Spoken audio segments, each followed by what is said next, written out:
तो जय हिंद साथियों, नमस्कार। आशा करते हैं आप लोग अच्छे होंगे, स्वस्थ होंगे, मस्त होंगे। साथियों, इस वीडियो में एक नई वैकेंसी के बारे में बताने वाले हैं जो कि एक बहुत ही बेहतरीन वैकेंसी है साथियों। आईटीबीपी की तरफ से यहाँ पर हेड कांस्टेबल और कांस्टेबल के पद पर वैकेंसी निकल कर आ रही है साथियों। तो वीडियो थोड़ा सा लंबा जाएगा साथियों, लेकिन संपूर्ण जानकारी वीडियो में दे देंगे इस वैकेंसी के बारे में। पूरा आपको रनिंग यानी फिजिकल वगैरह जितना भी है इसका बताने वाले हैं, और रिटन एग्जाम में क्या क्या आपका होगा वो भी आपको हम बताने वाले हैं। तो वीडियो थोड़ा सा लंबा जाएगा, 7 से 8 मिनट का वीडियो हो सकता है साथियों, लेकिन आपको कोई भी डाउट हम नहीं रहने देंगे। ठीक है साथियों, तो चलिए इस वैकेंसी के बारे में आपको हम डिटेल से बताने जा रहे हैं। थोड़ा सा आप इसमें कंप्रोमाइज कीजिएगा। ठीक है साथियों, आपके फायदा के लिए है, आप इसमें फॉर्म जरूर भरिएगा साथियों। ठीक है, सबसे पहले हम बात करेंगे साथियों, ये जो वैकेंसी है 2025 में नई आई है वैकेंसी, यानी देखिए 2024 अब खत्म हो चुका है, तो हम 2025 ही कहेंगे, क्योंकि इसका जितना भी प्रोसेस होगा वह 2025 में होगा। ठीक है साथियों, तो इसका हम 2025 कहेंगे। तो हेड कांस्टेबल और कांस्टेबल के पद पर यह न्यू वैकेंसी है। ठीक है साथियों, यहां पर अगर हम एज लिमिट की बात करेंगे तो 18 से 25 आपका जो है एज लिमिट होना चाहिए, यानी कि 18 साल से लेकर 25 साल तक आपका उम्र होना चाहिए।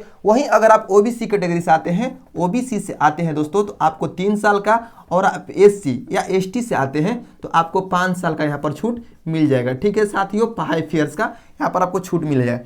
अब यहाँ पर नेम ऑफ द पोस्ट, तो नेम ऑफ द पोस्ट आपको हम बता ही दिए हैं, हेड कांस्टेबल। यहाँ पर हम शॉर्ट फॉर्म लिख दे रहे ताकि वीडियो ज्यादा लंबा ना हो, कोशिश करेंगे हम कि वीडियो छोटा से छोटा हो। ठीक है, हेड कांस्टेबल और कांस्टेबल के पद पर जो है यहाँ पर वैकेंसी आई हुई है। ठीक है, अब यहाँ पर हेड कांस्टेबल और कांस्टेबल में कौन कौन सा पद है, तो देखिए हेड कांस्टेबल में है आपका मोटर मैकेनिक का। ठीक है, इसमें है आपका मोटर मैकेनिक यहाँ पर एमएम लिख दे रहा हम। कितना पोस्ट है, 7 पोस्ट है। ठीक है साथियों, वहीं अगर हम बात करेंगे यहाँ पर कांस्टेबल का, तो कांस्टेबल में 44 सीट है। कांस्टेबल में कितना है, तो 44 सीट है। इसमें भी मोटर मैकेनिक का है, लेकिन इसमें जो है 44 सीट है। अब थोड़ा सा कैटेगरी वाइज आपको हम बता दे रहे हैं कि आपके कैटेगरी में कितना सीट है आप जान लीजिए यहाँ पर। ठीक है, तो देखिए साथियों, अगर हम यहाँ पर बात करेंगे किसके लिए, हेड कांस्टेबल के लिए, तो हेड कांस्टेबल में हम बात करेंगे साथियों, ये हेड कांस्टेबल का हमने एरो किया है। ठीक है, तो हेड कांस्टेबल में अगर हम मतलब ऑन रिजर्व की अगर हम बात करेंगे तो 2 सीटें हैं। ठीक है, एसटी की अगर हम बात करेंगे तो यहाँ पर आपको 3 सीटें दिया गया है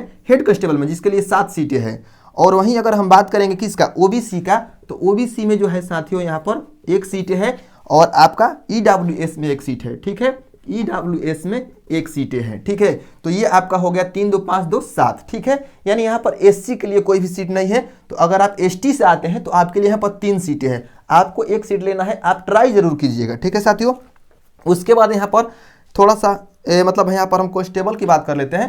कांस्टेबल में जो है ऑन रिजर्व के लिए कितना सीटें हैं, तो ऑन रिजर्व के लिए यहाँ पर ऑन रिजर्व के लिए आपका है यहाँ पर 17 सीटें। ठीक है, और वहीं ओबीसी की अगर हम बात करेंगे तो ओबीसी के लिए है आपका यहाँ पर 7 सीटें, और एसटी के लिए है आपका, ठीक है, एसटी के लिए 7 सीटें। और वहीं अगर आप हम ईडब्ल्यूएस की बात करेंगे तो ईडब्ल्यूएस में आपका है कितना, ईडब्ल्यूएस के लिए यहाँ पर 6 सीटें हैं। ठीक है, और आपका जो है यहाँ पर एससी के लिए, इसमें एससी के लिए है, एससी के लिए आपका 7 सीटें हैं, यानी 17 7 आपका हो गया 24 7 31 और 6 31 6 आपका हो गया 37 और 37 7 44, यानी टोटली सीट आपका 44 हो चुका है। एजुकेशन क्वालिफिकेशन की अगर हम बात करेंगे तो एजुकेशन क्वालिफिकेशन में अगर आप यहीं देखिए, अगर आप हेड कांस्टेबल के लिए अप्लाई करेंगे तो आपके पास होना चाहिए 10+2, प्लस में आपके पास होना चाहिए मोटर मैकेनिक का सर्टिफिकेट। ठीक है, मोटर मैकेनिक का जो है ना, मोटर मैकेनिक का सर्टिफिकेट जो है आपके पास होना चाहिए, सर्टिफिकेट जो है आपके पास होना चाहिए। और वहीं आप कांस्टेबल के लिए अप्लाई करेंगे तो आपके पास मात्र 10th पास होना चाहिए, और 10th पास के बाद में आपका जो ये सर्टिफिकेट है ये आपके पास होना चाहिए। ठीक है साथियों, उसके बाद हम आईटीआई जो है इसमें देखिए ये नहीं चाहिए, सॉरी, आईटीआई का 3 ईयर का आपका यहाँ पर होना चाहिए सर्टिफिकेट, 3 ईयर का। ठीक है, वहीं हम बात करेंगे सिलेक्शन प्रोसेस की, तो सिलेक्शन प्रोसेस में सबसे पहले आपका पीटी होगा। ठीक है, पीटी होगा। पीटी में क्या होगा आपका, यहाँ पर पीटी में जो है ना आपका सिर्फ पीटी क्वालिफाइंग नेचर है। पीटी में आपका रनिंग होगा। रनिंग कितने का होगा साथियों, तो रनिंग जो है आपका वह होगा यहाँ पर 7.5 मिनट में 1.6 किलोमीटर, यानी कि 1600 मीटर का आपका दौड़ है। कितना मिनट में, 7.5 मिनट में। ठीक है, यहाँ पर हम 7 मिनट ही लिख दे रहे हैं, 7 मिनट 30 सेकेंड में। ठीक है, आपको ये देना है। उसके बाद ये क्वालिफाइंग नेचर है, यहाँ पर आपको कोई भी नंबर नहीं मिलने वाला है। वहीं अगर हम बात करेंगे पीएसटी की, पीएसटी में क्या होगा साथियों, तो फिजिकल स्टैंडर्ड टेस्ट, यानी कि आपका इसमें हाइट होगा। ठीक है, HEIGHT हाइट आपका होगा। हाइट कितना होना चाहिए आपका, 170 सेंटीमीटर, 170 सेंटीमीटर हाइट होना चाहिए। और आपका जो है, अगर आप पूर्वी स्टेट से आते हैं तो आपको देखिए पूर्वी मतलब राज्य से आते हैं, ठीक है, पूर्वी राज्य से आप आते हैं तो 162.5 सेंटीमीटर। वहीं आप कश्मीर या डोगरी क्षेत्र से आते हैं तो आपको जो है कश्मीर क्षेत्र से आते हैं, ठीक है, तो आपको 165 सेंटीमीटर आपका हाइट होना चाहिए। और वहीं आप जो है एसटी कैटेगरी से आते हैं तो यानी जनजाति से, तो 162.5 सेंटीमीटर ये आपका हाइट होना चाहिए। चेस्ट आपका 80 से 85 होना चाहिए, ठीक है। वहीं एज मतलब जो है, उसके बाद यहाँ पर हम बात करेंगे साथियों कि वो होगा आपका, ये तो हो गया आपका फिजिकल के बाद आपका यहाँ पर रिटर्न लिया जाएगा। जब ये आप इसमें जब आप क्वालिफाई कर जाइएगा, ये आप पूरा कर लीजिएगा, तब जाकर आपका जो है दूसरे नंबर में आपका क्या होगा, रिटर्न एग्जाम होगा, ठीक है, रिटर्न एग्जाम होगा। अब रिटर्न एग्जाम में क्या होगा साथियों, तो रिटर्न एग्जाम में देखिए यहाँ पर आपका 100 क्वेश्चन रहेगा, ठीक है, 100 क्वेश्चन रहेगा, 100 क्वेश्चन 100 मार्क्स का, ठीक है, 100 मार्क्स का। अब 100 क्वेश्चन 100 मार्क्स का रहेगा, ठीक है, जिसमें आपका जीके का 10 क्वेश्चन रहेगा, जीके का 10 क्वेश्चन रहेगा, मैथ से आपका 10 क्वेश्चन रहेगा, मैथ से आपका 10 क्वेश्चन रहेगा, ठीक है। उसके बाद आपका हिंदी, अगर आप हिंदी चूज करते हैं तो आपको हिंदी, नहीं तो अगर आप इंग्लिश चूज करते हैं तो इंग्लिश, यहाँ पर 20 क्वेश्चन रहेगा, ठीक है। इन मतलब आपको कोई भी एक मतलब आपको चूज करना है, ठीक है।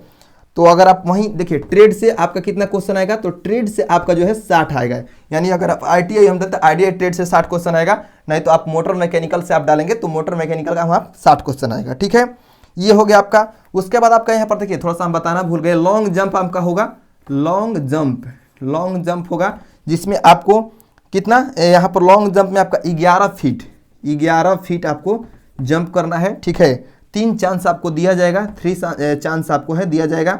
और हाई जंप की अगर हम बात करेंगे, हाई जंप का, ठीक है, तो हाई जंप में साथियों आपको 3.5 फीट फाड़ना है, ठीक है, इसमें भी आपको 3 चांस दिया जाएगा, ठीक है। उसके बाद यहाँ पर हम बात करेंगे तो ये जो आपका हो गया, ये तो मतलब आपका परीक्षा का डिटेल हो गया। और उसके बाद आपका स्किल टेस्ट होगा, तीसरे नंबर पर हम बात करेंगे तो स्किल टेस्ट आपका होगा, ठीक है, स्किल टेस्ट आपका होने वाला है।